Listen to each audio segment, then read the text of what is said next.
Hola estudiantes de séptimo básico, espero que se encuentren bien, tanto los alumnos y alumnas del séptimo A, el B y el C, y que estén con disposición de tomar atención a la clase que vamos a tener en este video.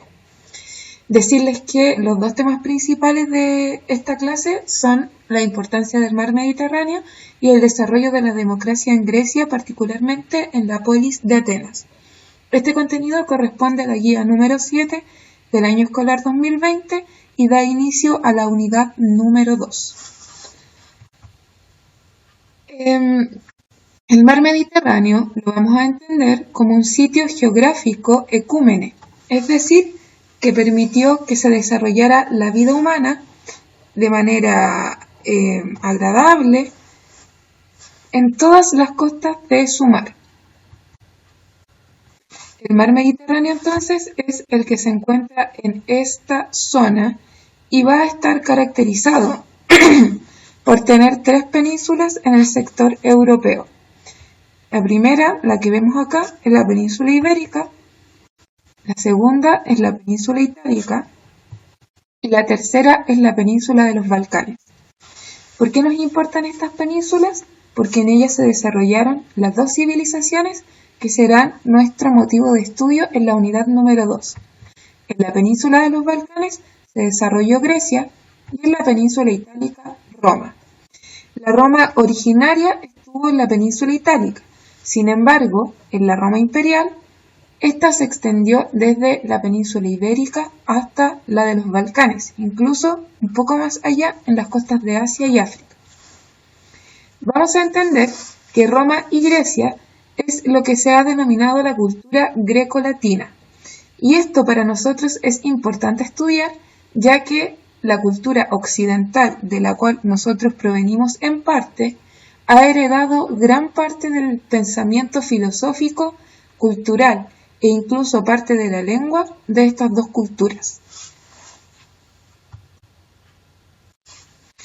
Vamos a entender que tanto la cultura griega como la romana desarrollaron la tecnología naviera para poder mantener conectado el mar Mediterráneo. El mar Mediterráneo es entonces un lugar que va a conectar a los 3 continentes de África, Asia y Europa a través de las embarcaciones. Particularmente los griegos fueron quienes pudieron desarrollar de mejor manera esta tecnología debido a que su península, si se dan cuenta, está completamente fragmentada en islas y además porque tuvieron un activo comercio con Asia. Otra característica del mar Mediterráneo es que en él se encuentra un clima templado o que también se llama Mediterráneo. Este clima templado es un clima sumamente favorable y escaso geográficamente en el mundo entero. ¿Por qué es favorable? Porque tiene 4 estaciones en el año: otoño, primavera, invierno y verano. Y tanto las temperaturas máximas como las mínimas no llegan a ser incómodas para el hábitat del ser humano. Un ejemplo de clima templado o mediterráneo es el que nosotras tenemos en Santiago, con 4 estaciones del año marcadas y que permiten o favorecen crear una vida al aire libre, es decir, las personas se pueden encontrar en plazas, en mercados, en edificios y también porque permite el desarrollo de la agricultura. La agricultura se puede trabajar en aquellos lugares que cuentan con temperaturas afines al crecimiento de distintos tipos de alimentos. Al tener una rica agricultura, permitió además que se desarrollara un activo comercio. Repasemos entonces, los 3 continentes que permite que se conecte el mar Mediterráneo son África, que es el que se encuentra en la zona sur del mar Mediterráneo, al norte Europa y hacia el este Asia. ¿Qué importancia tiene o tenía el mar Mediterráneo en la Edad Antigua? Piensa por 10 segundos en 3 razones que lo hayan hecho ser importante.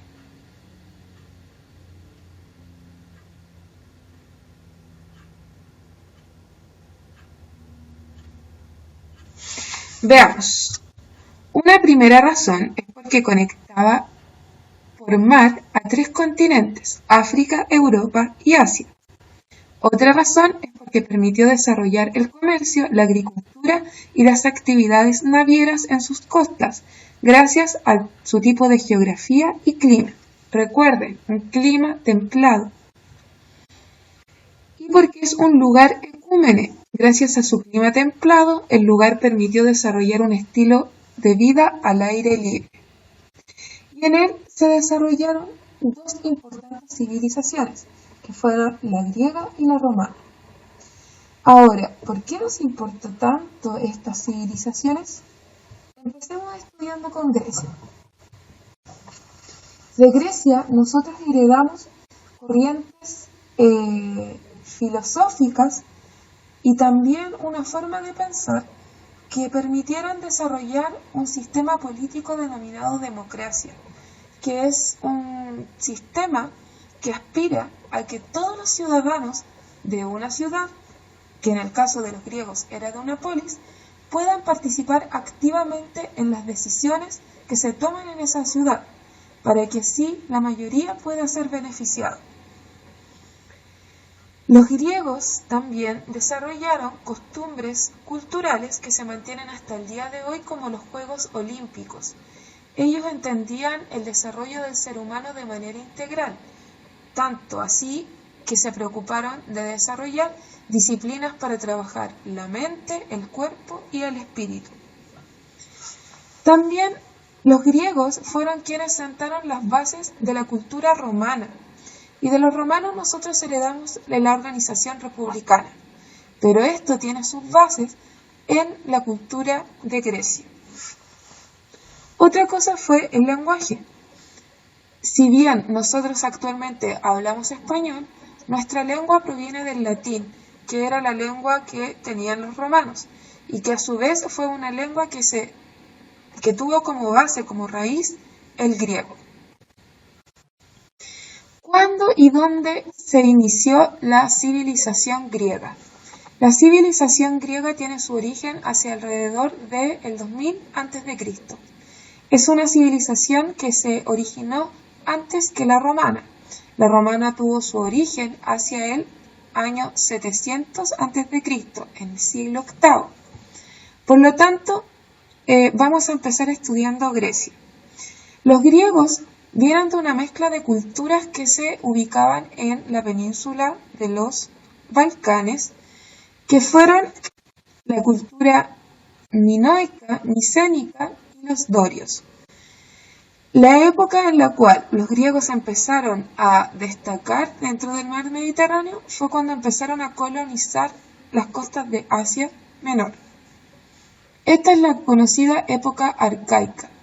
Pero la época que a nosotros nos va a importar estudiar es la época clásica, que fue en el siglo V a.C. o el siglo de oro, en el cual va a destacar un pensador y político de Atenas llamado Pericles, que fue quien se encargó de llevar al máximo esplendor la democracia en Atenas.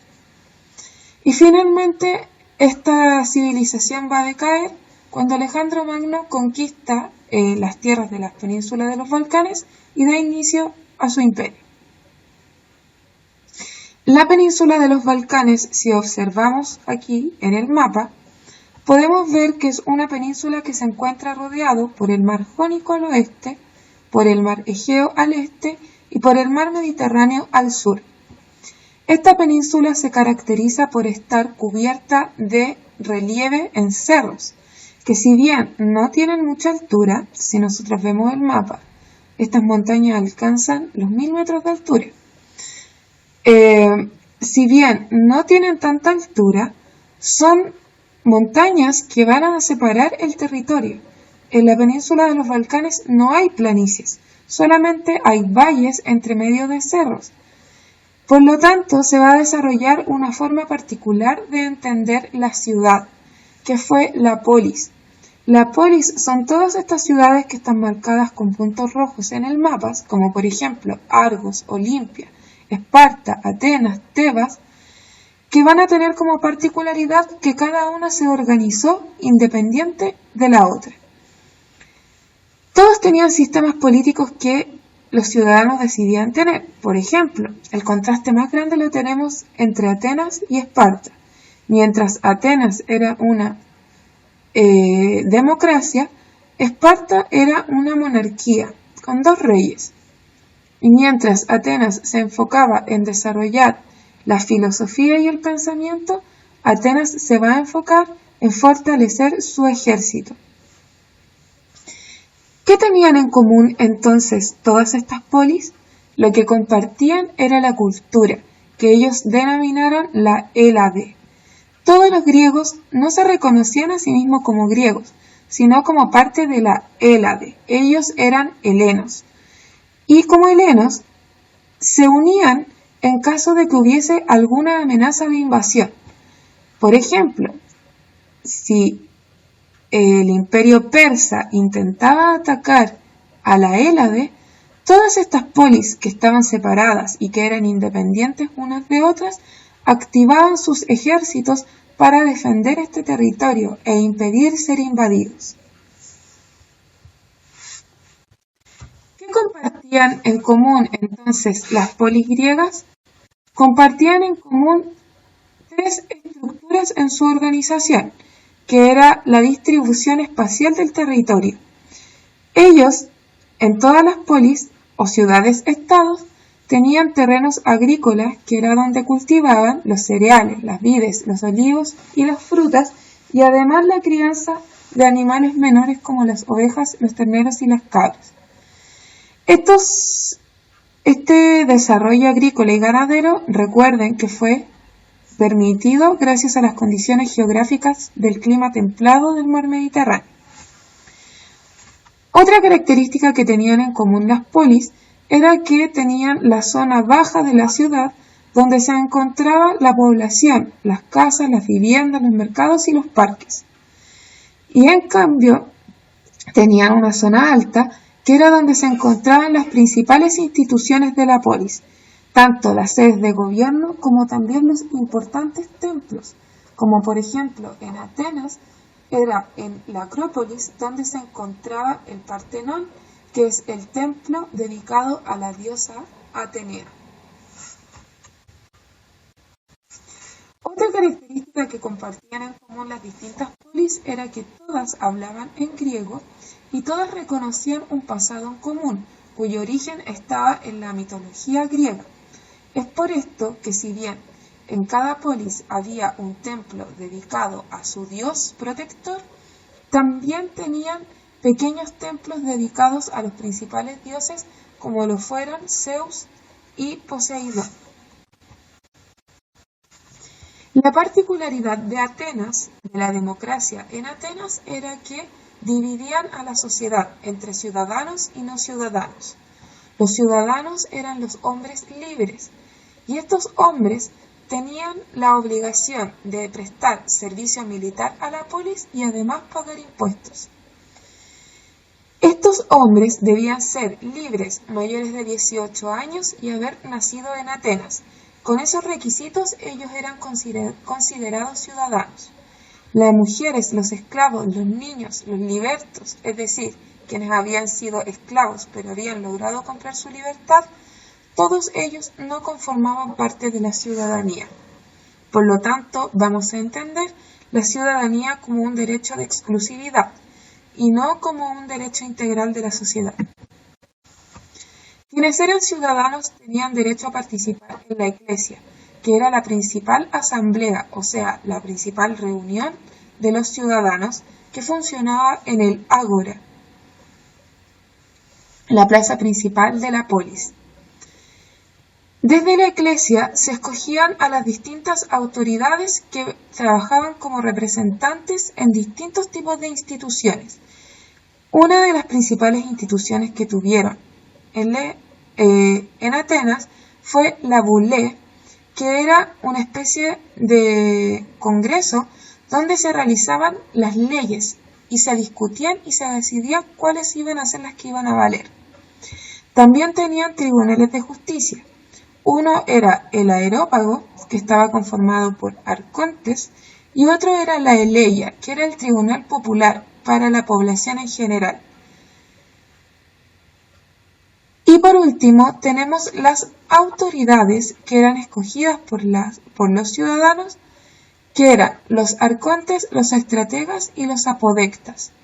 Estas autoridades tenían tareas de tipo administrativa, por lo tanto se asemejan a lo que en nuestro país es el poder ejecutivo.